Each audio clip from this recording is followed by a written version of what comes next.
This is the MegaCast with Valiant Karen and Mega Mario.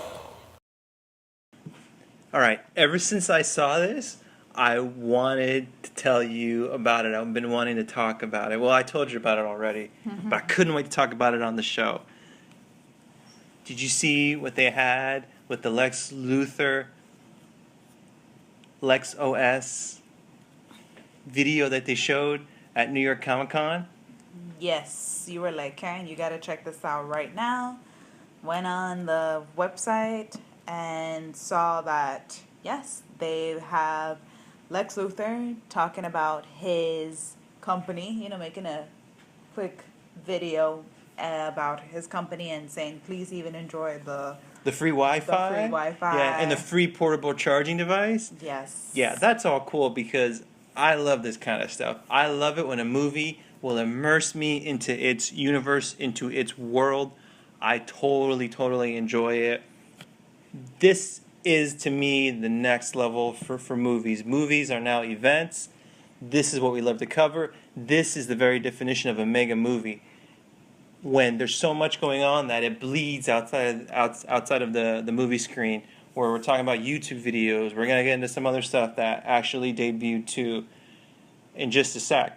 But when the movie theater just can't control it, it bleeds out into all other places, whether it's cartoons, whether it's a Twitter account, whether it's an Instagram, or even a I don't know what to call it, a FA or FUAX, or some type of just article that's a portion of the movie, like I'm going to talk about in a sec.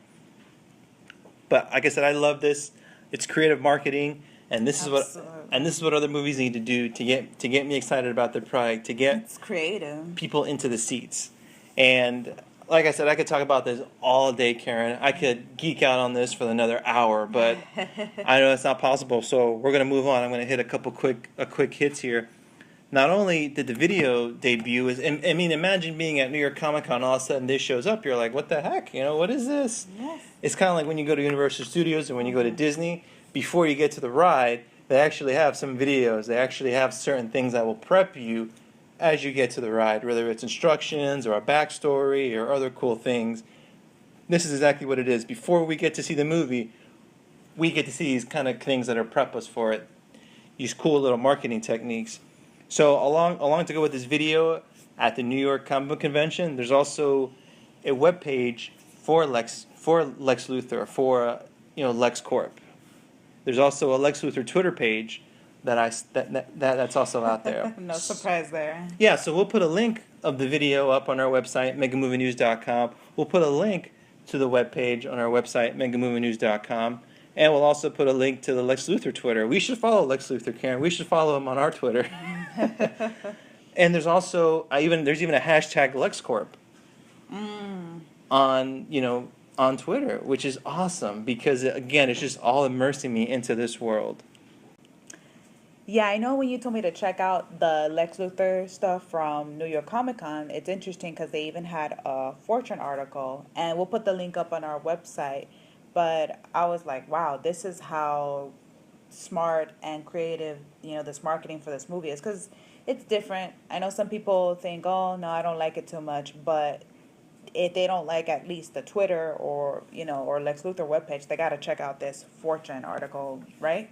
Yeah, and again, I'm going to have to try and contain myself because I really just like this stuff so much.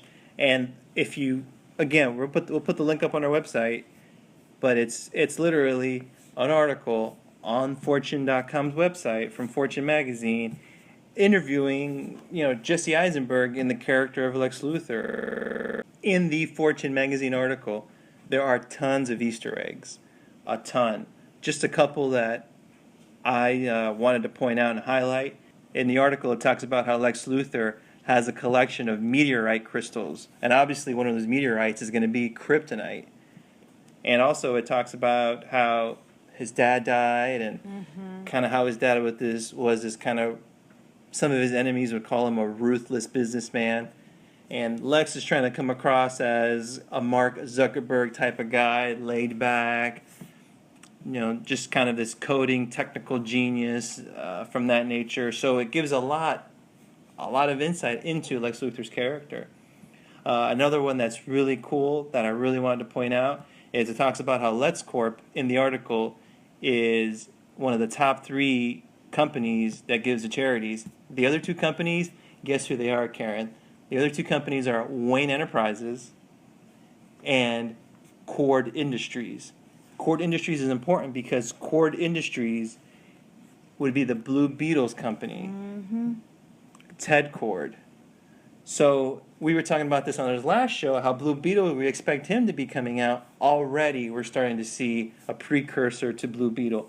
Already Ted Cord's existence in the DC universe, the DC movie universe, is already essentially hinting at Blue Beetle. I wouldn't say even hinting at it. It's established. Yeah. It's there. It's not ABCX. It's not Star Labs.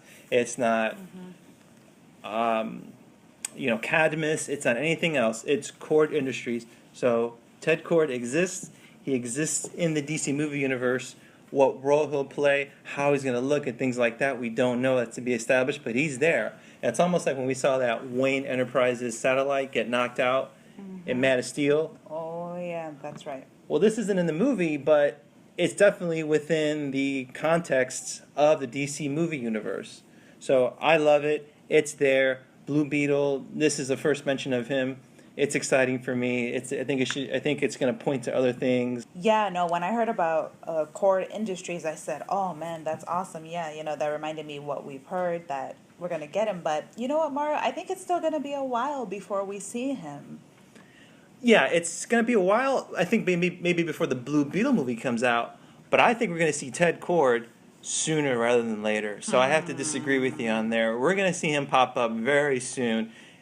Maybe not in Batman vs. Superman Dawn of Justice, but he's definitely going to be coming out, possibly in the Cyborg movie, things like that. And this is kind of what I mentioned last time. Obviously, I'm not a writer. I'm just speculating here and throwing ideas out there. But what I would love to see is I'd love to see Ted Cord just pop up in these movies as kind of one of these supporting characters until he has to make a really difficult choice, until he has to be the hero of the day. And that will establish the Blue Beetle legacy in the DC movie universe. And he is close friends with Bruce Wayne, too. Right. Him and Bruce Wayne obviously are industrialists, are capitalists, are business moguls. Are they playboys? Both. Right, it does. And that is mentioned in the Fortune article, how Lex Luthor kind of says that. He says that, hey, these 2 guys are, the playboys, and I'm not. And I think that's really cool, too, because that kind of shows, again, more into Lex's personality. We're coming into the movie, we already know some of it. Real quick, I like it when sometimes comic books are released that support the movie, that go with the movie. And this is not a comic book, but it still adds to the characters. It still adds to the movie experience. And again, I love it. I'm surprised more people aren't talking about it.